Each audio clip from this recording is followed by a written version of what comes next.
Donc pourquoi une sensibilisation travail sur écran? Aujourd'hui, on constate une augmentation du nombre de personnes qui exercent à l'aide de un ou plusieurs écrans de visualisation. Donc ça concerne tous les secteurs, hein, en primaire, secondaire, tertiaire. Plus actuellement, dans la période pandémique, on observe une augmentation également du télétravail en raison donc, de la protection des salariés en raison de la pandémie. Donc en conséquence, on a de plus en plus de remontées d'informations ou de plaintes ou d'inquiétudes exprimées au sujet des effets du travail informatisé sur la santé et une augmentation du nombre de demandes ou de remarques que nous recevons au service de santé au travail. L'objectif de la sensibilisation, c'est de vous apporter un certain nombre de connaissances ou pour certains des rappels hein, ou des conseils pour que vous puissiez utiliser un ou plusieurs écrans et votre outil informatique dans de bonnes conditions. Ok. Et dans le cadre de cette sensibilisation, on a souhaité aussi y intégrer justement les conseils et aménagements que l'on peut proposer dans le cadre du télétravail, puisque vous êtes un certain nombre aujourd'hui à travailler dans ce mode, dans cette situation, dans ce contexte de télétravail. Donc voilà, on a voulu vraiment faire le lien entre, l'alternance, on va dire le parallèle entre l'activité effectuée au sein du bureau, au sein de l'entreprise, et puis au sein de votre domicile. Alors, on va commencer. Donc, dans un premier temps, ce que l'on vous propose, c'est de faire un premier point, alors assez rapide, hein, sur les éléments réglementaires qui sont liés au travail sur écran. Alors, c'est important que vous ayez en tête ces éléments dans la mesure où le cadre réglementaire et normatif, quelque part, ça va constituer des points de repère pour la prévention du risque lié au travail sur écran. Dans un deuxième volet, on identifiera les risques pour la santé, donc liés à l'utilisation d'un écran, puisque voilà, ça va avoir un impact sur notre santé et sur notre activité, alors que ce soit dans le cadre du bureau ou bien même à domicile. Et vous allez voir que l'ensemble des conseils que l'on va vous prodiguer sont, quelque part, ça ressort du bon, enfin, c'est essentiellement du bon sens, hein, mais on va déjà les établir dans le contexte de l'environnement du poste de travail, c'est-à-dire qu'on va vraiment faire le point sur l'aménagement, sur les conditions, on va dire, de l'environnement du poste de travail. Et puis, on se focalisera dans un quatrième temps sur le poste de travail en lui-même.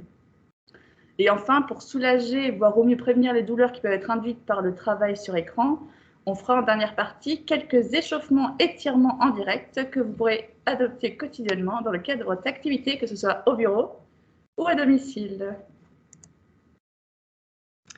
Donc pour commencer, un petit rappel ou information réglementaire, on va essayer de passer brièvement dessus parce qu'on ne va pas énumérer tous les articles du Code du travail ou des décrets.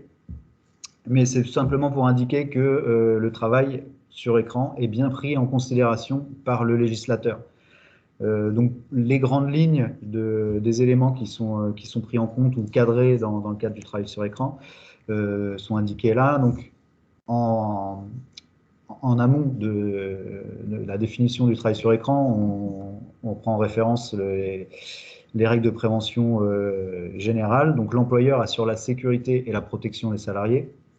Il procède à l'évaluation des risques professionnels.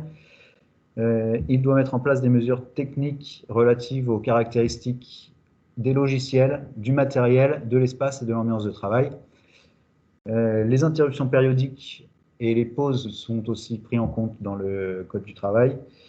Et l'employeur doit également diffuser formation et information des salariés sur les modalités d'utilisation de l'écran et de l'équipement de travail sur écran. Voilà, c'est une synthèse des textes réglementaires. Si vous avez des interrogations, on peut vous transmettre les références. Alors c'est vrai que dans le cadre de l'évaluation des risques professionnels, effectivement, le travail sur écran est un risque professionnel qui est introduit dans cette évaluation qu'on le retrouve dans le document unique. Donc, comme disait Mélanie à l'instant, enfin précédemment, pour conclure cette introduction réglementaire, le cadre réglementaire et normatif va constituer un point de repère pour la prévention au travail sur écran. C'est à partir des informations, des normes et du Code du travail et qu'on va baser nos recommandations sur l'installation et les caractéristiques du poste. Maintenant, ce qui nous intéresse, nous, en santé au travail, c'est quelles sont les conséquences, l'impact du travail sur écran sur votre santé. L'objectif du service de santé au travail, c'est la prévention. Donc, notre but, ça va être de limiter ou de réduire les effets du travail, donc du travail sur écran dans le cadre de cette intervention, donc de limiter ces effets sur la santé. Donc, quels sont les risques pour la santé? En premier lieu, on peut noter que le travail sur écran va générer de la fatigue visuelle. Fatigue visuelle générée par la nécessité de se concentrer sur une source lumineuse artificielle, hein, les lumières de l'écran, on parle beaucoup de la lumière bleue, etc. Et puis qui va demander une attention, une concentration soutenue.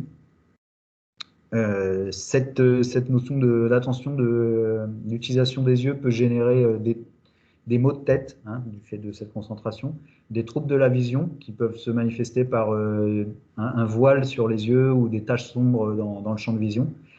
Ça peut se traduire aussi par des tensions ou des lourdeurs des globes oculaires, voire de la sécheresse oculaire. Normalement, l'œil s'humidifie naturellement par clignement des paupières. En temps normal, l'individu cligne à peu près 15 fois des paupières par minute. Devant un écran, cette spontanéité du clignement de l'œil est réduite et finalement, on ne cligne que 8 fois par minute. Donc, on se rend bien compte que les yeux sont nettement moins bien irrigués. Pour ce qui est de la fatigue visuelle, c'est un symptôme qui est réversible et qui va disparaître au repos. Hein. Donc, il peut disparaître, ce n'est pas une maladie pérenne, on va dire.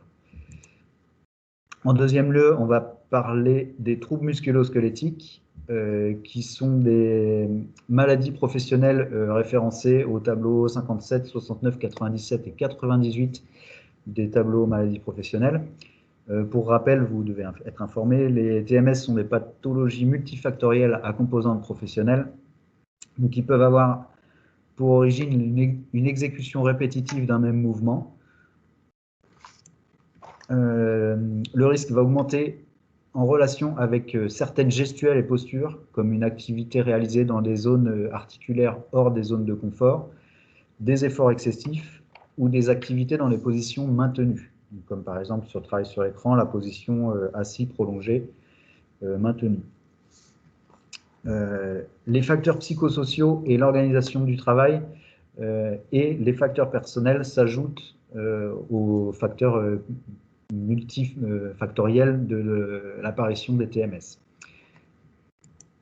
Quels sont les symptômes des TMS? Ils recouvrent un ensemble de symptômes qui peut aller d'engourdissement, fourmillement, gêne, douleur, raideur. Ça peut être aussi des maladresses, des pertes de force, etc., des éléments qui vous échappent. Pour information, on parlait de répétition ou de maintien de posture. On a estimé que la distance parcourue par vos doigts lors de la frappe, sur une journée de 8 heures de frappe continue sur un clavier, est de 35 km. Donc, en moyenne. Donc, quand vous faites ça à pied, vous comprenez que vous avez des crampes et des douleurs. Quand vous faites ça avec les doigts, vous comprenez aussi qu'il peut y avoir des conséquences sur votre santé et le ressenti. Les symptômes vont se localiser donc, dans le cou, les épaules, les coudes, les poignets, les membres supérieurs, donc, dans le dos, et également dans les membres inférieurs. Donc, dans le cou, on va retrouver des symptômes type cervicalgie, des douleurs au niveau du cou, et plus particulièrement au niveau des trapèzes, puisque le trapèze est un muscle émotionnel, il réagit très vite au stress, ce qui va occasionner une gêne pour les mouvements de la tête. Dans les épaules, on va retrouver des problématiques de type tendinite, inflammation des tendons. Dans les coudes, on va retrouver des symptômes type épicondylite, comme par exemple la maladie des tennisman qui font les revers toujours du même sens avec la raquette. Donc on appelle l'épicondylite. Ces douleurs au niveau du coude peuvent s'étendre également jusqu'au poignet. Les poignets, on va retrouver également des symptômes du type canal carpien, donc c'est une compression du nerf médian du poignet qui peut se prolonger jusqu'au pouce, l'index et au majeur, donc avec les manifestations qu'on a définies tout à l'heure, fourmillement, perte de sensation, etc. Et on va retrouver aussi au niveau du poignet le syndrome de la loge de Guillon, qui est une compression avec un engourdissement du nerf. Dans le dos, on va retrouver des symptômes de type lombalgie, donc inflammation des vertèbres lombaires, inflammation possible au niveau des vertèbres dorsales, douleur au niveau du dos et lombaire. Les problématiques peuvent s'étendre également pour les membres inférieurs. Donc, il s'agit majoritairement de lésions au niveau des pieds, des chevilles et des genoux qui sont induites par la compression à l'arrière des cuisses et dans le creux des genoux au niveau du siège qui vont provoquer un mauvais retour veineux. Et en dernier lieu, les autres symptômes, les autres effets sur la santé, ça va être un état de stress qui peut se manifester par des signes physiques en lien donc avec les troubles musculo-squelettiques, donc des signes cardiovasculaires ou des troubles du sommeil. L'état de stress peut également générer des symptômes de type émotionnel avec des changements de comportement, une anxiété, une irritabilité, une hypersensibilité.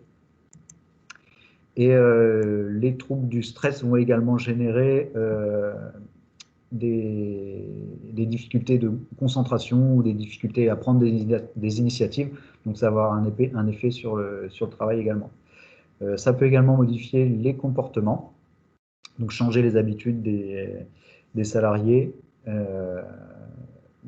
vous inciter à vous isoler, devenir agressif sur des sollicitations, etc. Donc voilà pour les symptômes, les grands symptômes, les principaux, qui peuvent émerger de situations de travail sur écran. Alors du coup, on fait le parallèle un petit peu avec le télétravail, puisque ça nous concerne tous, enfin une majorité aujourd'hui. On est quand même dans un contexte où on modifie nos habitudes de travail. Alors l'hyperconnexion, effectivement, ou bien on peut même parler de sursollicitation numérique, ça va forcément avoir des impacts sur notre santé, mais aussi sur notre efficacité. Donc ça, c'est des éléments qu'on avait pu voir pendant la sensibilisation de droit à la déconnexion. Bon, on va faire un petit rappel aujourd'hui. On va profiter de cette occasion. Donc, travailler chez soi, attention, ça ne signifie pas être tout le temps au travail. Puisque, en effet, dans le télétravail, les frontières entre la vie au travail et hors travail, ça peut devenir flou. C'est ce qu'on appelle, alors je ne sais pas si vous vous souvenez, c'est ce qu'on appelait le blurring. Le blurring, c'est le fait de mêler sa vie professionnelle à sa vie privée. Donc, blurring, donc la notion blur en anglais veut dire flouter en français. Donc voilà, donc attention à ce phénomène. Les sollicitations donc, sont nombreuses donc, et ne connaissent surtout pas d'horaire, donc il peut devenir difficile d'y résister, même en dehors du temps de travail. Donc il y a un sentiment de débordement qui peut en résulter, qui peut être générateur de stress et qui peut même voilà, avoir on va dire des inconvénients, des conséquences sur les proches voilà, qui travaillent autour de vous. Est-ce que vous vous souvenez de la notion d'infobésité pour certains ? Vous savez, c'était la notion, on parlait de surcharge cognitive. Ça désigne en fait l'excès d'informations qui va être reçu par une personne et qu'elle ne peut pas traiter ou supporter sans porter préjudice à son activité ou bien même à elle-même. Et oui, parce que ce déluge d'informations en continu qu'on va avoir pendant cette période donc, va nous permettre de rester en contact, de nous tenir informés et de partager de l'information. Mais finalement, ça va solliciter sans cesse notre attention. Et nous sommes donc dans des situations, ce qu'on va appeler de surcharge cognitive. Et les dangers de cette surcharge pour notre cerveau, ils vont être multiples. On va pouvoir par exemple ressentir une perte de concentration, bien même du stress, voire même pour certains un épuisement mental qui peut même aller jusqu'à la dépression. Alors justement, quelques conseils par rapport à cette hyperconnexion. Alors, quelques conseils, c'est déjà exercer son droit à la déconnexion.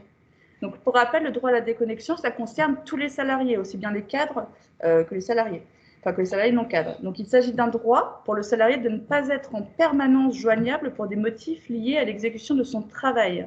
C'est-à-dire qu'en fait, ce droit va lui assurer la possibilité de ne pas répondre aux courriels, aux SMS ou aux appels professionnels en dehors de ses heures de travail selon les modalités qui auront été définies à l'échelle de l'entreprise. Donc, ce droit à la déconnexion, il vise à garantir en fait un équilibre entre votre vie professionnelle et votre vie familiale et un respect finalement des temps de repos des salariés. Alors justement, pour pouvoir y en pâtir, pour pouvoir y répondre, on peut peut-être définir des plages horaires avec sa hiérarchie. Je suppose que vous, aujourd'hui, vous avez des plages horaires qui sont bien définies dans le cadre du télétravail. Ou alors bien même prescrire des réunions en dehors des horaires de travail, en dehors des horaires de travail habituels. Par exemple, on va éviter de réaliser des réunions avant 8h ou après 17h. Voilà, ça, ce sont des éléments qui peuvent justement vous aider à respecter ce droit à la déconnexion. Deuxième point, c'est respecter son rythme de travail habituel. puisque le plus simple, c'est de garder le même rythme de travail que celui que vous pratiquez dans l'entreprise. Donc, on conserve les mêmes horaires. Alors, même si la tentation du pyjama est grande lors du télétravail, est-ce qu'il y a des personnes en pyjama? Non. Donc, même si la tentation du pyjama est grande lors du télétravail, il est quand même conseillé de garder une hygiène vestimentaire cohérente avec le travail afin de garder une dissociation justement entre votre temps de travail et votre vie privée. Troisième conseil qu'on pourrait vous donner, c'est se fixer des objectifs clairs et atteignables. Et oui, il faut tenir compte des particularités de la période. Hein. Peut-être que vous avez des enfants qui sont à la maison, voilà, enfin, il y a du monde à la maison lorsque vous êtes en télétravail. Donc, c'est important, par exemple, de se mettre d'accord avec votre manager sur les objectifs et les moyens qui sont mis à votre disposition pendant cette période de télétravail.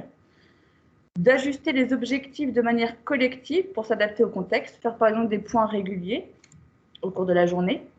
Anticiper et planifier votre charge de travail sur la semaine pour organiser les travaux à faire selon les priorités et le temps nécessaire, ou bien même d'identifier les tâches qui ne peuvent être réalisées qu'en présentiel et les prendre en compte dans l'organisation de votre activité. D'accord ? Donc ça, ce sont des éléments qui vont vous permettre justement de pouvoir fixer ces objectifs clairs et atteignables sur votre journée de télétravail. Et enfin, le conseil qu'on pourrait vous donner, vous transmettre par rapport à ça, c'est marquer, en fait, avoir un marqueur qui va signaler la fin de journée dans le cadre de votre télétravail. Par exemple, ça peut être ranger son bureau. Voilà, à partir du moment où je veux ranger mon bureau, ça va marquer la fin de ma journée de télétravail. D'accord ? Donc, c'est un marqueur. Après, c'est ranger le bureau, mais ça peut être d'autres marqueurs que vous pouvez utiliser. Hein.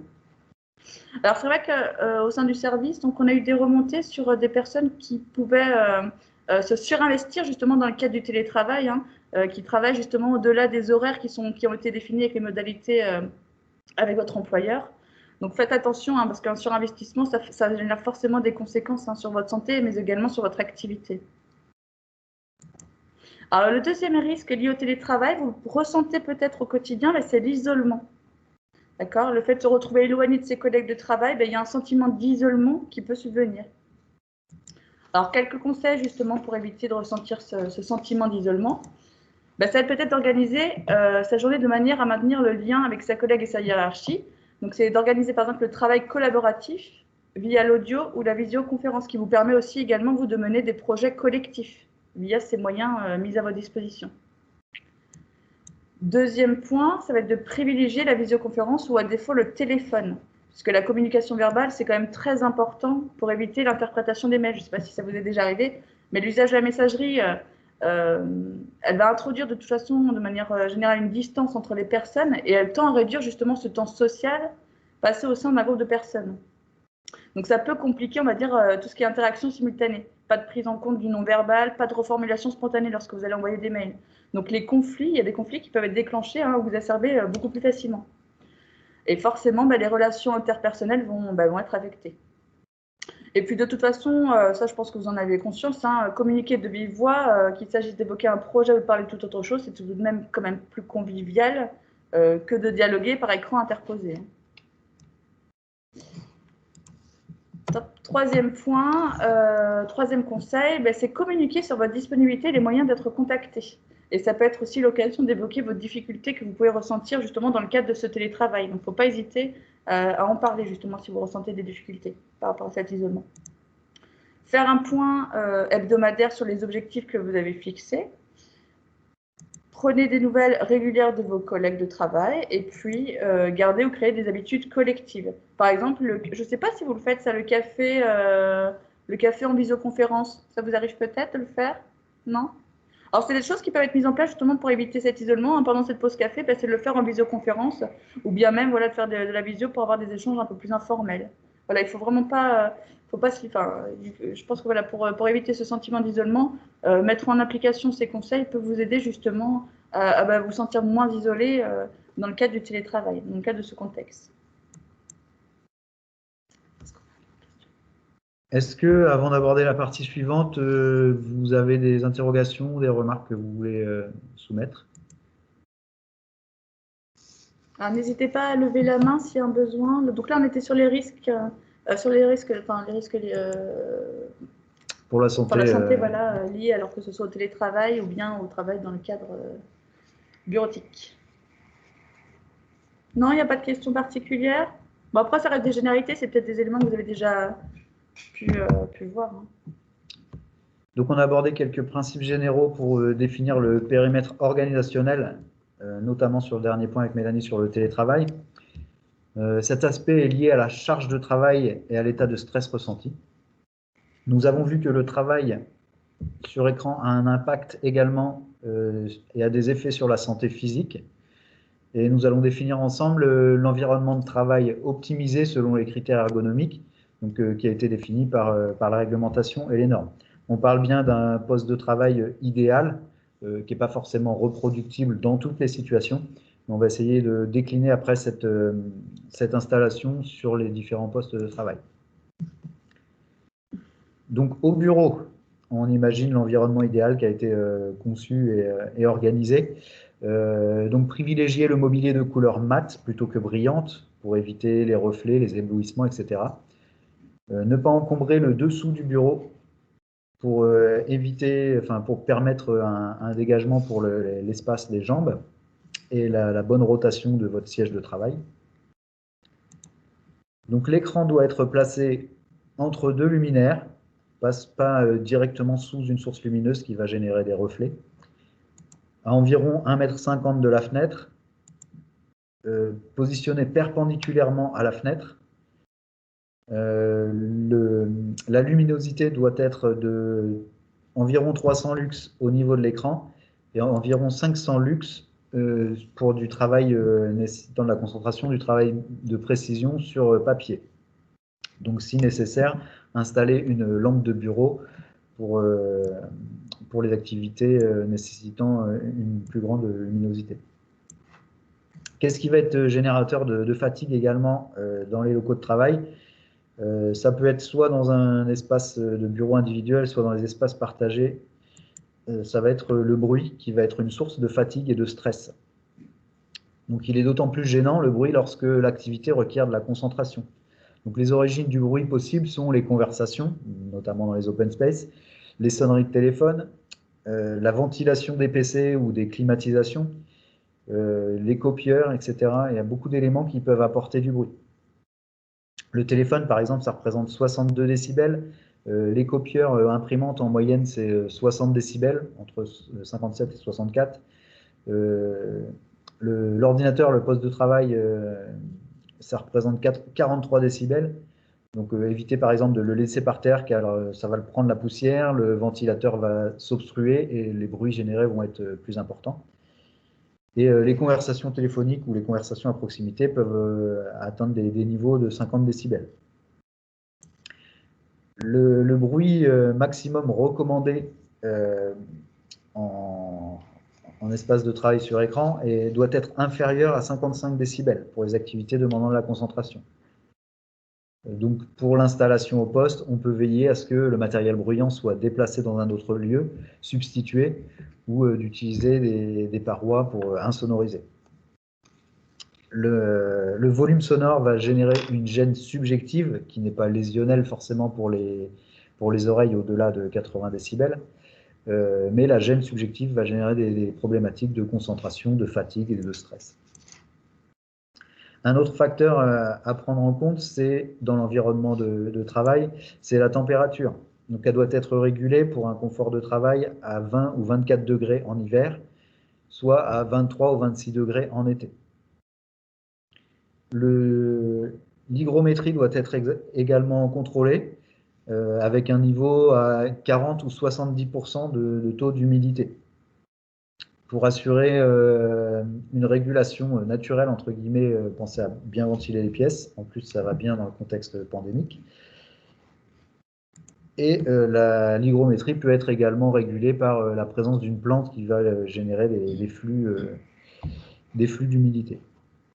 Donc voilà pour les grands principes d'installation ou de mise en place d'un poste de travail. On parle bien d'un poste optimisé qui, comme vous savez, n'est pas forcément applicable ou appliqué dans toutes les situations. Oui, un détail que j'ai omis par rapport à la luminosité. Si on peut équiper les fenêtres de panneaux occultants ou de stores à lamelles, ça permet de limiter les effets de reflet ou d'éblouissement selon les périodes de la journée et votre positionnement par rapport au cycle du soleil. Ok, donc là, on va revoir l'environnement de travail, mais dans le cadre du télétravail. Donc déjà, l'idéal, ça va être de bien choisir sa pièce dans laquelle vous allez télétravailler. Alors, quelques conseils. Tout comme sur votre lieu de travail habituel, il va être préférable de dissocier la vie privée de la vie professionnelle.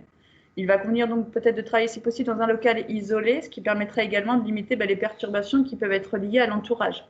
Le bruit généré par des enfants, l'agitation, les choses comme ça. À défaut, si vous n'avez pas possibilité justement de vous installer dans un local isolé, c'est d'aménager un espace de travail dédié. Par exemple, donc, il va falloir porter un casque ou un micro-casque pour vous isoler justement de votre entourage et de ces perturbations, cette agitation qui peuvent en découler.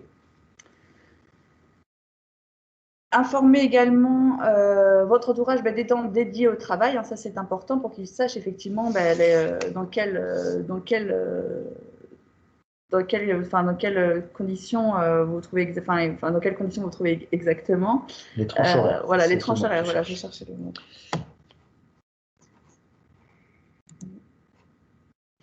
Si possible, disposer d'une vue sur l'extérieur.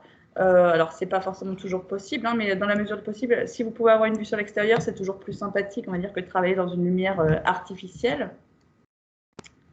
Et enfin, donc c'est les règles que vient de vous transmettre Samuel par rapport à l'emplacement de l'écran. On le positionne, cet écran, perpendiculairement aux fenêtres. Donc il y a 3 règles, donc 1,50 m des fenêtres, perpendiculairement à cette ouverture naturelle et surtout entre les luminaires pour éviter tout ce qui va être reflet et éblouissement. Donc, en fait, les éléments, les recommandations que vous allez mettre en place dans le cadre de votre bureau, dans le cadre de votre travail, en entreprise, vous pouvez effectivement les appliquer également au sein du domicile. Alors voilà, on a fait le focus sur l'environnement de travail. Maintenant, on va vraiment se concentrer sur le poste de travail en lui-même.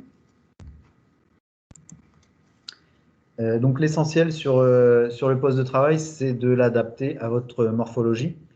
Donc la première chose à faire lors de la prise de poste, c'est d'ajuster son siège selon les principes ergonomiques. Donc comme vous savez, il y a une multitude de réglages sur les sièges de travail. L'idée, c'est de bien connaître les caractéristiques de réglage du siège pour l'adapter au mieux. Essayez d'avoir en parallèle la vision d'une voiture partagée. Quand vous prenez une voiture qui n'est pas la vôtre, la première chose que vous faites, c'est régler les rétroviseurs, ajuster le siège en fonction de la dimension des pédales. Le poste de travail, l'utilisation du siège, c'est pareil.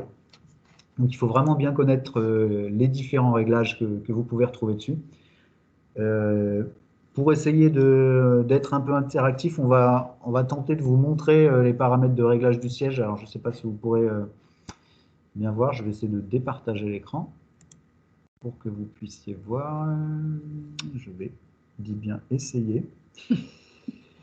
C'est là. Voilà, normalement, vous nous voyez. Je ne sais pas si l'écran est toujours en focus sur nous. Je vais reculer un petit peu pour vous montrer les paramètres du siège. Ça ne bouge pas. Donc, premier paramètre, c'est la hauteur du siège. Donc, vous avez souvent une manette qui vous permet de régler la hauteur du siège, d'ajuster à la hauteur de votre plan de travail. Deuxième paramètre, la profondeur de l'assise. En fonction de votre morphologie, vous avez les jambes plus ou moins longues, vous pouvez régler la profondeur de l'assise. Pour moi, j'ai une petite manette là qui me permet d'avancer et de reculer la profondeur de l'assise. Je vais l'ajuster en fonction de ma morphologie pour ne pas avoir le siège qui me compresse derrière les genoux, mais qui me permet tout de même d'avoir une bonne assise. Sur le choix des fauteuils, vous pouvez également considérer les paramètres de densité de la mousse en fonction de votre corpulence pour que ce soit confortable. Paramètre suivant, le réglage du siège, du dossier, pardon. On va parler des renforts lombaires ou cervicaux s'il y en a. Pour ce fauteuil-là, il n'y en a pas. Pour nous, on a une manette ici qui nous permet de régler la hauteur du dossier, ce qui va placer le renfort lombaire, qui est ici, au bon niveau de mon dos, c'est-à-dire à la bonne position dans mon dos, là où j'ai besoin d'être soutenu, pour maintenir un contact. L'idée, c'est de maintenir un contact au niveau lombaire lorsqu'on est assis sur le siège. après avoir réglé la position du renfort lombaire, on va essayer de régler l'inclinaison du siège, du dossier. Vous avez souvent plusieurs paramètres sur l'inclinaison du dossier. Non, vous pouvez sur le diapo. Vous avez plusieurs paramètres, donc il y a d'une part la possibilité de bloquer ou non l'inclinaison du dossier. Donc pour le moment, elle s'incline à loisir, on va dire. J'ai une petite manette. Non, on revient sur le à gauche, sur l'écran de gauche. Ah, pardon. Je suis sur du tout. C'est juste que je voulais faire apparaître les différents. Ah, d'accord. Je ne sais pas si. Ah oui, vous ne voyez peut-être pas le. Effectivement, vous voyez pas le diapo, ça ne sert à rien de passer le diapo. Vous avez la manette qui permet de bloquer l'inclinaison du dossier. Si vous avez besoin de travailler en position maintenue, penché en avant, on va dire, vous bloquez le dossier, là il est verrouillé, il ne va plus bouger. Vous pouvez le déverrouiller et le bloquer dans une autre position. Incliné, j'exagère un exprès. Ou pas. Voilà, le bloquer dans une position un peu plus inclinée si vous avez besoin de travailler dans une autre position. Autre paramètre de réglage du siège, c'est la densité de retour du ressort en fait. Vous avez la possibilité de la régler, souvent c'est une petite molette qui va tourner, pour moi elle est sur le côté, pour vous elle peut être parfois en dessous, une grosse molette qui se trouve sous le siège, qui va régler la puissance de retour du siège. Donc c'est pareil en fonction de votre morphologie, de votre poids, il va falloir ajuster pour que ça vous maintienne quand vous êtes en position de travail, mais que ça ne demande pas un effort supplémentaire pour les positions de relâchement ou de repos, comme par exemple quand vous prenez le téléphone, où vous pouvez alterner, changer un petit peu votre posture et vous relâcher un petit peu. Autre paramètre de réglage, je n'ai pas évoqué sur l'assise, mais sur certains sièges, vous pouvez régler aussi l'inclinaison de l'assise. Pour celui-là, là, ça ne se fait pas. Vous pouvez régler l'inclinaison de l'assise en fonction si vous êtes plutôt penché en avant, plutôt basculer vers l'arrière. Paramètre suivant, c'est les accoudoirs. On ne dispose pas de tous les paramètres sur cela, mais vous pouvez en général les régler en hauteur, en fonction de votre plan de travail, ou du relâchement des épaules. On va voir ça plus tard. Ils peuvent être réglés, cela non, mais latéralement, en fonction de votre morphologie. Si vous avez besoin d'un écartement plus important, certains accoudoirs peuvent se régler vers l'extérieur ou l'intérieur pour resserrer un petit peu. Et sur certains modèles, vous avez la possibilité de modifier l'inclinaison ou l'avancée ou le recul des reposes avant-bras. Donc pour certains modèles, vous pouvez avancer, reculer, et pour d'autres, vous pouvez même ouvrir, écarter sur le côté en supplément. Voilà pour les principaux paramètres de réglage du siège. Important aussi d'adapter le type de roulette en fonction du type de sol. Pardon, je vais rebasculer sur le... J'ai une question de la part de Sabrina. Je ne sais pas si la question est encore... Ouais, je voulais juste savoir, par exemple, là, quand on est en télétravail, on n'a pas de fauteuil. Moi, je suis sur une chaise classique. Est-ce qu'il y a des conseils justement pour être plus à l'aise sur sa chaise le temps de la journée? On évoque le même principe que tout à l'heure. On définit les paramètres généraux et après, on va spécifier les adaptations qu'on peut faire sur les postes en télétravail. On va l'aborder. D'accord. Je rebascule sur le diaporama. Est-ce que vous le voyez? Non. C'est ça. Est-ce que vous le voyez? Moi, je ne vous vois plus. Voilà. Est-ce que vous pouvez me faire un signe? C'est bon, vous voyez. Oui. Donc, il y a les petites vignettes là de type d'inclinaison du dossier. Donc, il y a des dossiers qui ne se règlent pas du tout, qui sont fixes. Il y a d'autres dossiers qui s'inclinent avec simplement l'inclinaison du dossier et d'autres paramètres de réglage qui permettent une inclinaison synchrone qui va basculer également l'assise en même temps que l'inclinaison du dossier. On avait une petite vidéo qu'on ne vous montrera pas, c'est pas grave, pour les paramètres qu'on ne pouvait pas expliquer, mais je pense que je vous ai tout expliqué. Sabrina, est-ce que vous pouvez éventuellement enlever votre main levée, qu'on n'ait pas le Ça y est, normalement, je l'ai enlevé. Oui, c'est bon, ouais, ça vient de disparaître, pardon. Alors c'est vrai que sur les sièges de travail, hein, lorsque vous faites l'acquisition d'un nouveau siège de travail, si vous n'avez pas eu cette information de la part du fournisseur justement sur comment utiliser l'ensemble des réglages qui sont proposés, souvent il y a une petite notice qui est introduite, qui est fixée, on va dire qui est appliquée au niveau du siège de travail, qui peut vous aider justement à comprendre un peu mieux les différents réglages dont dispose le siège de travail. C'est important de bien prendre en main les paramètres, quitte à faire des tests, à prendre un peu de temps pour essayer, pour après ajuster vraiment au mieux vos réglages selon vos périodes de travail. Il y a certaines périodes de travail qui demandent une concentration plus intense, où il faut savoir bloquer son dossier pour pouvoir rester concentré, et puis d'autres périodes de travail où on a une alternance, où on peut avoir un petit peu plus de souplesse au niveau des réglages. Donc c'est important de bien prendre en compte ces paramètres-là. Donc on a vu les paramètres généraux de réglage du fauteuil. Maintenant, pourquoi ces paramètres de réglage? Au bureau, un bon réglage de l'ensemble des paramètres doit être fait en fonction de la morphologie de l'individu et selon le plan de travail, en fonction de la hauteur du plan de travail.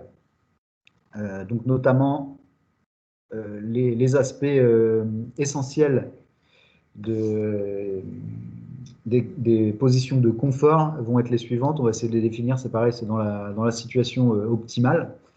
Donc l'angle des avant-bras ne doit pas être supérieur à 90 degrés, pas être inférieur, pardon, à 90 degrés. Donc approximativement, les avant-bras sont horizontaux et les bras sont verticaux. On imagine la position, l'angle à 90 degrés, légèrement supérieur.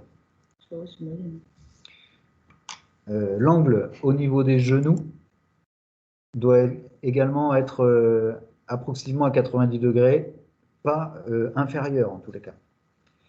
Sinon, ce qu'on disait tout à l'heure, ça va provoquer une gêne ou une compression à l'arrière des genoux ou au niveau des cuisses, qui va générer un mauvais retour veineux qui peut être à l'origine des symptômes qu'on évoquait en introduction sur les effets sur la santé. Les cuisses vont être à l'horizontale. Le dos va être droit. Tiens, ça arrive à... Pardon. Le dos va être droit, légèrement en arrière si nécessaire en fonction de l'activité, et va être en contact ou tout du moins soutenu par le dossier. En fonction de vos besoins, vous pouvez également avoir à disposition une tétière sur le siège qui va vous permettre un appui ou un repos des cervicales. Attention, ça ne va pas être utilisé en permanence. L'objectif, ce n'est pas d'être collé au dossier tout le temps, mais d'avoir un soutien quand c'est nécessaire. Les pieds doivent reposer à plat sur le sol ou sur un repose-pied. L'essentiel, c'est de régler la hauteur du siège par rapport au plan de travail. Si vos pieds ne touchent pas par terre, il ne faut pas baisser le siège, il faut remonter le sol avec un repose-pied. Il faut ménager un espace de 10 à 15 cm entre les cuisses et le bureau, pour avoir suffisamment d'espace pour les rotations de siège. Est-ce que c'est quelque chose que vous avez l'habitude de faire, ça, de régler votre siège de travail? Oui? Pour tout le monde? Moi, non, parce que c'est le fournisseur, en fait, quand il est venu, il me l'a réglé aussitôt, par rapport à moi. Il m'a fait tous les réglages. Ok. D'accord. N'hésitez pas à faire des essais avec vos réglages, voir si vous ne pouvez pas améliorer votre situation ou ajuster vos réglages en fonction de l'activité ou du lieu où vous travaillez, si vous avez déplacé vos sièges, par exemple. Ou s'il y a un partage, des fois, c'est vrai que dans certaines entreprises, il y a du partage de bureaux. Et du coup, voilà, ça nécessite forcément de régler de nouveau son siège de travail de manière à bien l'adapter à sa morphologie et aussi à la hauteur du plan de travail. De manière à pouvoir retrouver un petit peu cette posture que vous avez schématisée là sur l'écran. Donc là, on est sur les grands principes de réglage de votre position par rapport au poste de travail. Maintenant, on va essayer de voir encore sur les grands principes en étape 3, le positionnement par rapport aux équipements, l'écran et les périphériques d'entrée. Alors, ce qu'on appelle les périphériques d'entrée, ça va être le clavier et la souris. Prendre en considération la distance de l'œil à l'écran. La longueur doit être approximativement 70 cm. Comme point de repère, vous pouvez prendre la longueur de votre bras. Pour la hauteur, le bord supérieur de l'écran doit être légèrement en dessous du niveau du regard. Pour les autres périphériques, donc le clavier doit être situé à environ 10-15 cm du bord du plan de travail pour permettre aux avant-bras d'être en appui sur le plan de travail, ou tout du moins de pouvoir se mettre en appui ponctuellement sur le plan de travail, pour ne pas avoir, entre guillemets, le poids de vos bras à soutenir pendant toutes les périodes de frappe. La souris doit être dans le prolongement du clavier, droite ou gauche en fonction de votre latéralité, pas trop déportée pour éviter les trop grandes ouvertures articulaires du bras et de l'épaule si la souris est trop éloignée sur le côté.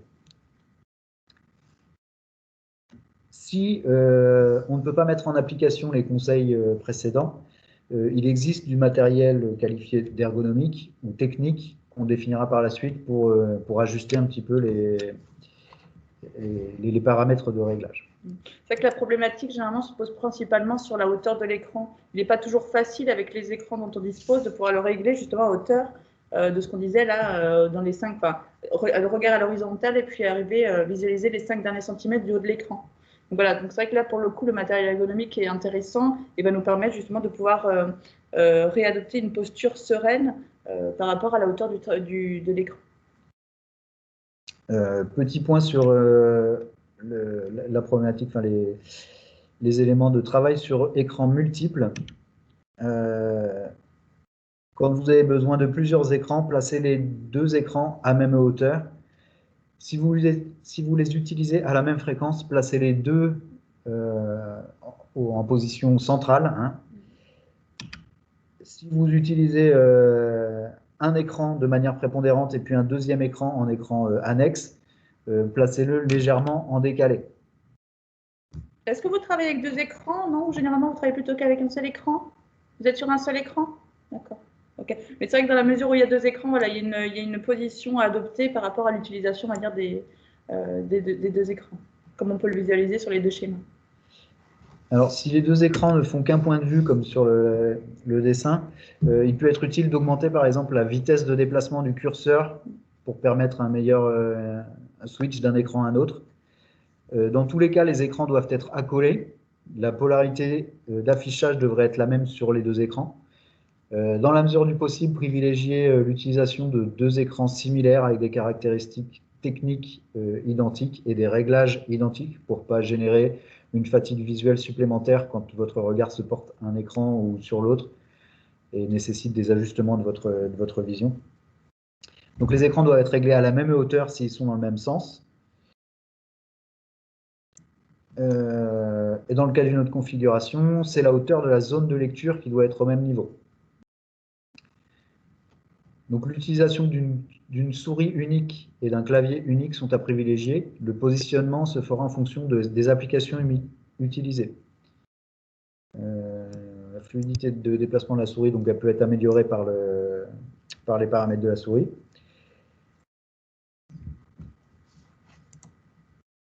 Ok, donc là, du coup, maintenant, on va voir justement les postures de travail que l'on peut adopter dans le cadre du télétravail. Alors, la première chose, c'est comment aménager son poste de travail lorsque je suis dans les conditions de télétravail. La première chose à faire, ça va être déjà de choisir un plan de travail qui va être stable et droit, par exemple un bureau, une table, et qui va surtout disposer d'un espace, on va dire, disponible au niveau des jambes, au niveau des membres inférieurs. Donc on va éviter de manière naturelle la table basse du salon, le canapé ou bien le lit.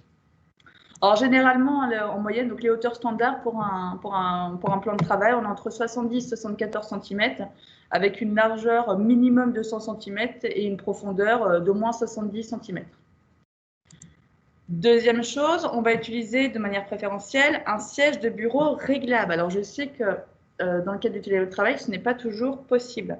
Alors si le canapé ou le fauteuil du salon est idéal pour une série télévisée, il n'en est rien pour du télétravail. Il est important donc d'avoir un réglage optimal de son assise. Assise, dossier à coudoir réglable à minima hauteur, c'est l'idéal. Maintenant, ce n'est pas toujours le cas. On n'a pas toujours à disposition chez soi des sièges de travail bureautiques. Hein. Donc, si on n'a pas ce siège, pas de panique. On peut mettre en place d'autres astuces justement pour être confortablement assis. On va favoriser déjà un siège avec un dossier haut pour garder le dos droit. Donc, on va éviter tout ce qui est tabouret. Si possible, on va le choisir en fonction de sa hauteur et celle du plan de travail, hein, pour justement avoir les coudes à hauteur au niveau du bureau. C'est ce que nous indiquait tout à l'heure Samuel dans le cas du travail. Puisque les recommandations qui sont au niveau du bureau, hein, sur l'assise sur son siège de travail, vont être les mêmes quasiment dans le cas du télétravail. Alors, donc on choisit ce siège en fonction de la hauteur du siège et celle du plan de travail. Au besoin, on peut s'aider, là vous le voyez sur le schéma, d'un petit coussin pour rendre si nécessaire l'assise un peu plus confortable et un peu plus haute. On peut disposer également une serviette de toilette roulée au niveau du dossier, justement.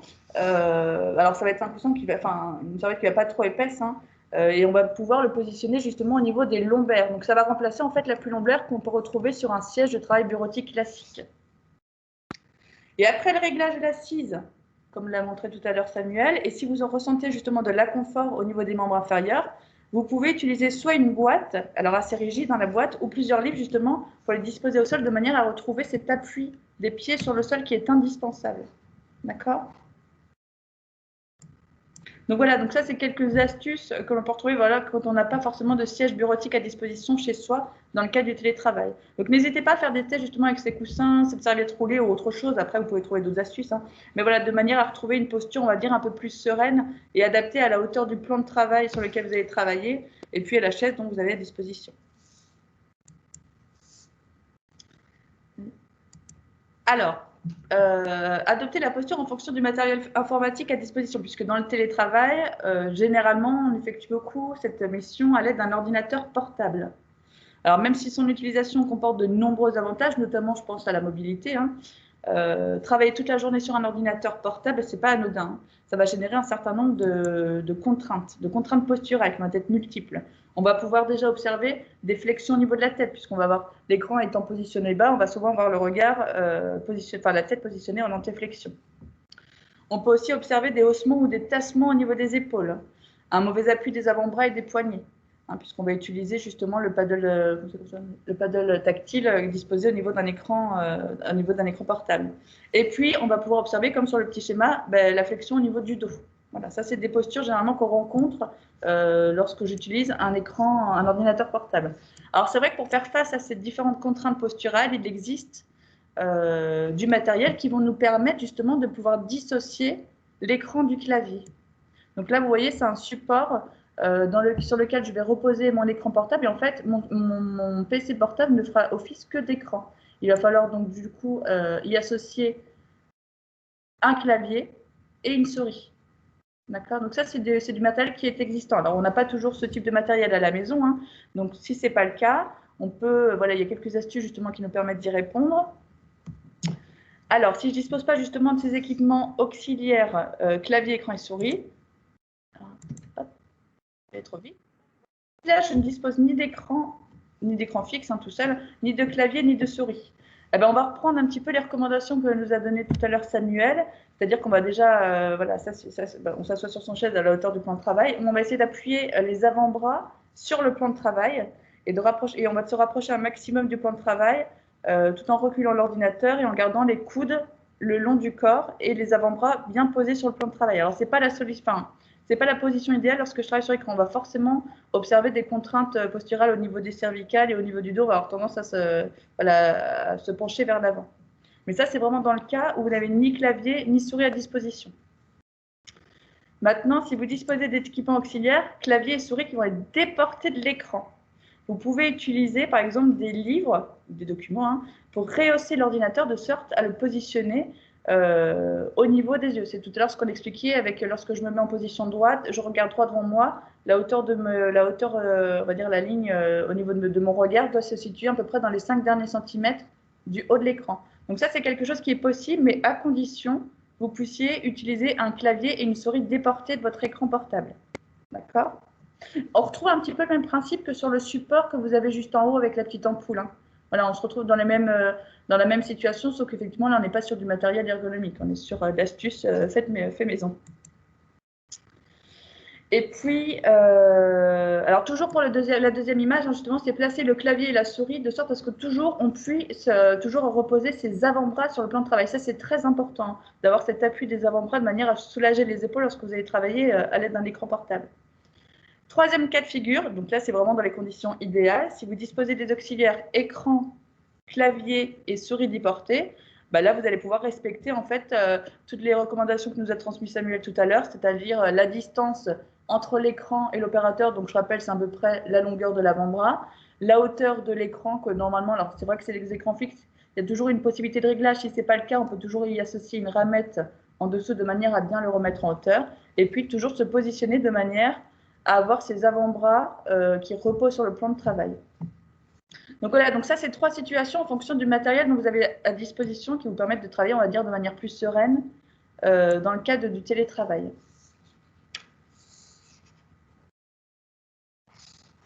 Est-ce que vous avez des questions par rapport au télétravail, justement sur l'aménagement de votre poste de travail ou l'environnement du poste de travail?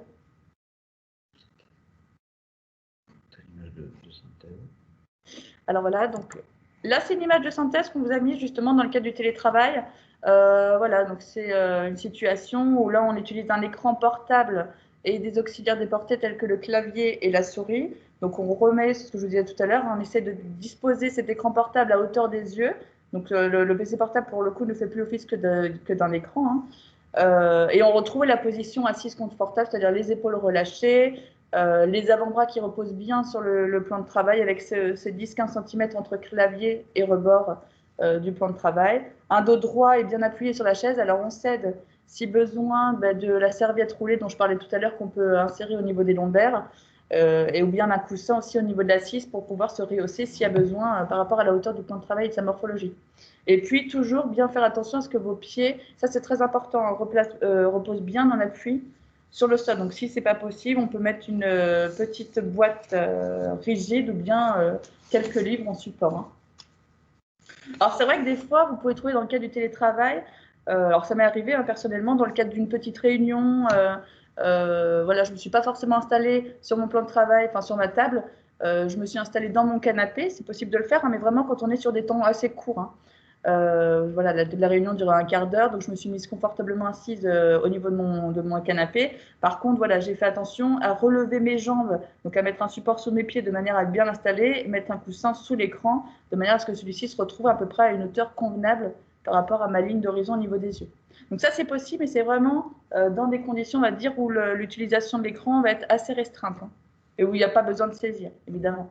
Donc dans le cadre d'une petite réunion, ou bien même dans le cadre de tout à l'heure, ce que je vous disais, d'une petite réunion, d'une petite pause café conviviale en visioconférence. Pourquoi pas se positionner confortablement dans ce canapé pour cette petite pause café.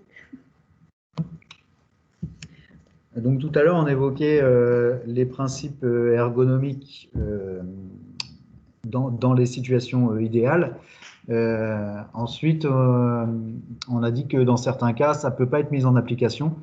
C'est là qu'on peut faire recours à du matériel qualifié d'ergonomique, qui est souvent mis en place lorsqu'il y a des problématiques ou des pathologies.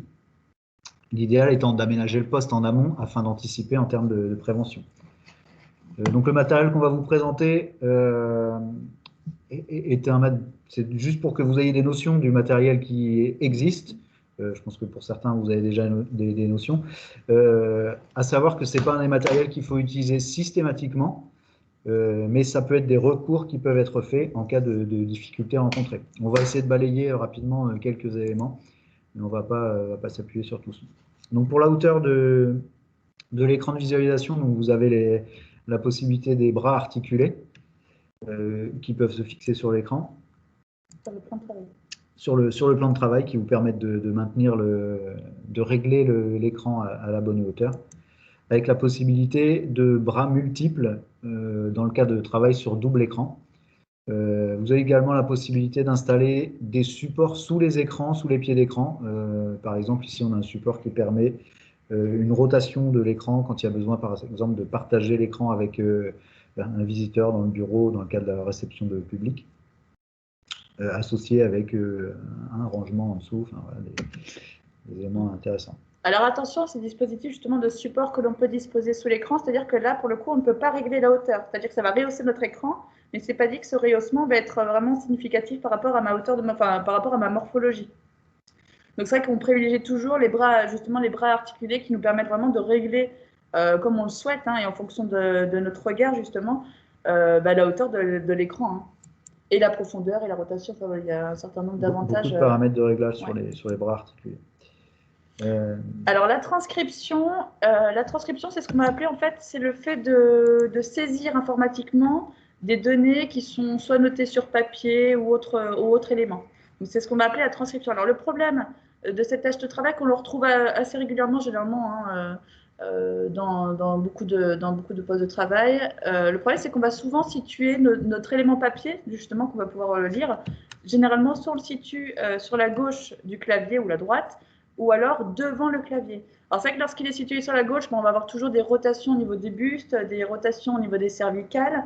Et lorsqu'on va le disposer devant son clavier, donc on a le clavier éloigné, et du coup on va observer tout ce qui va être en antépulsion des membres supérieurs, des extensions au niveau des membres supérieurs.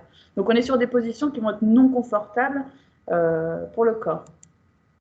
Alors l'idée, c'est de pouvoir, justement, pour retrouver cette posture saine, c'est de pouvoir installer le document sur lequel je vais établir la lecture, le disposer entre l'écran et le clavier. Alors pour cela, il existe des supports ergonomiques, hein, c'est le porte-document que vous pouvez voir sur la droite, en bas ici, voilà. Qui se place entre le clavier et l'écran, ce qui permet justement d'avoir ce clavier à bonne distance par rapport à l'opérateur et ne plus observer ses antépulsions, au niveau des membres supérieurs. Et puis, ça va aussi faciliter, on va dire, l'accommodation du regard, puisque mon regard, ma tête ne va pas forcément bouger, c'est vraiment mon regard qui va passer de l'écran papier qui est disposé sur le porte-document à l'écran informatique. Alors c'est vrai qu'en télétravail, c'est pas toujours évident. Enfin, même dans le cadre du travail, dans le cadre du bureau, hein, si vous n'avez pas la possibilité d'avoir ce type de porte-document, en astuce, vous pouvez disposer un classeur, un grand classeur format 4. Vous les disposez justement à la place du porte-document et vous pouvez justement y déposer dessus vos supports papier. Ce qui vous évitera de les avoir soit devant le clavier, soit sur le côté du clavier. Alors, il existe d'autres dispositifs, hein, comme porte-document, c'est celui qu'on peut fixer de part et d'autre de l'écran. Alors, pourquoi pas, hein, mais bon, on aura toujours cette rotation latérale pour le côté cervical, mais c'est vrai qu'on va limiter au niveau des contraintes du buste.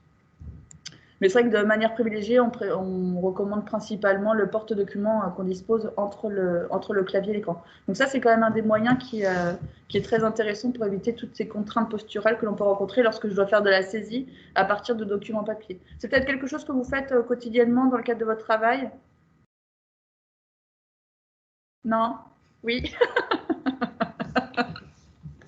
On va dire que c'est oui. Donc, autre aspect sur lequel on peut jouer, c'est pour les membres supérieurs, l'utilisation de la souris qui peut générer des contraintes pour les avant-bras, les poignets. Donc, il existe plusieurs types de matériel alternatif, comme par exemple,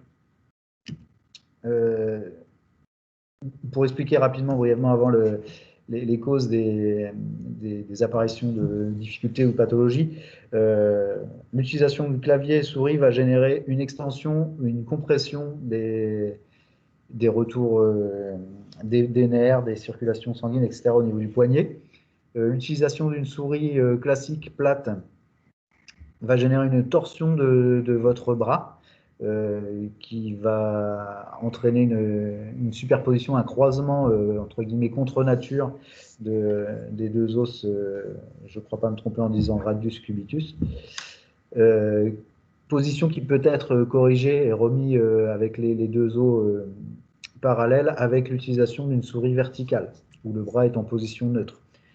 Il peut également être utilisé un dispositif type roller mousse. Donc ce roller mousse, c'est une barre de commande avec les mêmes commandes que la souris qui peut se situer devant le clavier, ce qui va permettre d'éviter, enfin de limiter en tout cas l'écartement latéral des bras et la sursollicitation des épaules, par exemple. Il existe des souris avec ou sans fil, on va gagner aussi en confort d'utilisation. Des souris qui possèdent une trackball, donc c'est une boule qui permet de déplacer le curseur sans avoir à bouger le bras. Donc il y a les souris verticales qu'on évoquait et qui vont générer moins de contraintes pour l'avant-bras. Les coûts sont variables, on ne fait que donner quelques éléments qui existent pour vous montrer qu'il existe des solutions quand on rencontre des difficultés. L'utilisation du téléphone, alors c'est peut-être quelque chose un outil que vous utilisez de manière quotidienne dans le cadre de votre activité. Donc si c'est le cas, qui n'a jamais maintenu un téléphone entre l'oreille et l'épaule? Donc c'est quelque chose qu'on peut voir de manière générale. Il y en a qui font. Il y en a qui font, ouais, c'est souvent. Donc forcément, on va être sur des postures très contraignantes là, au niveau des cervicales. Donc du coup, effectivement, il existe des éléments qui vous permettent justement d'éviter ce type de maintien. Mais, par exemple, les casques téléphoniques. Alors, il existe différents types de casques, à différents prix d'ailleurs, mais vous allez avoir de manière générale les casques monoral ou binaural. Alors, monoral, c'est avec une seule oreillette. C'est ce qu'on privilégie dans la mesure où ça nous permet toujours de rester en contact avec l'environnement extérieur. Et puis, vous avez les oreillettes, si possible. Si vous avez besoin de vous déplacer aussi, voilà, c'est des éléments qui peuvent être mis en place. Dans le cas du télétravail, c'est pareil, on évite de maintenir son combiné ou son portable entre l'oreille et le téléphone. Donc pour ça, vous pouvez disposer des écouteurs. J'ai vu quelques personnes avec des écouteurs ou un casque, ou bien utiliser la fonction haut-parleur qui peut également s'utiliser dans le cadre du bureau du téléphone. Donc pour éviter justement ce maintien du combiné entre l'épaule et l'oreille. Deuxième point, ça va être la prévention du téléphone au niveau de l'espace de travail. Donc, on va essayer de le disposer si on l'utilise de manière régulière. Alors, ça va être valable aussi pour le téléphone, mais aussi pour d'autres types de matériel. Si vous utilisez ce type de matériel de manière régulière, on va essayer de les positionner dans nos zones de travail habituelles, de manière à éviter toutes les antépulsions, les extensions au niveau des membres supérieurs. Donc, il existe également, si ça, c'est pas possible, du matériel. C'est un combiné qu'on le dispose sur un bras articulé qui est fixé sur le plan de travail et qui nous permet justement de rapprocher au plus près de l'opérateur le combiné de manière à éviter justement ces gestes contraignants lorsque je vais appréhender le téléphone. Et en plus, ce type de dispositif nous permet d'avoir un espace de travail beaucoup plus aéré, on va dire, sur le plan de travail. Donc, on a essayé de définir un petit peu les critères dans une situation idéale, les outils qui peuvent nous permettre d'adapter la situation ou de modifier la situation pour l'ajuster au plus près des besoins. Maintenant, ce qui est essentiel à prendre en compte, c'est ce qu'on disait dans les risques d'apparition de troubles musculo-squelettiques, c'est l'immobilisation, la fonction de maintenir une posture pendant un temps prolongé ou d'avoir des gestes hors des angles de confort. Pour remédier à cela, il est préconisé donc, de faire des pauses régulières. Donc les pauses peuvent être multiples. La pause, elle peut être, comme on le disait en introduction, elle est cadrée dans le cadre de la réglementation. La pause donc, peut être multiple, elle peut être active dans le sens où ce n'est pas une pause qui vous empêche de travailler, mais vous changez d'activité. Par exemple, vous allez mener un échange professionnel avec un collègue dans un bureau voisin, ça vous permet de faire un déplacement, vous allez chercher une impression dans le local reproduction, ça vous permet de faire une pause et d'alterner un petit peu, de changer les groupes musculaires sollicités. Et vous pouvez également donc, faire des pauses spécifiques, donc la pause café, qui est définie comme la pause où il y a vraiment une coupure, une déconnexion avec le travail effectué.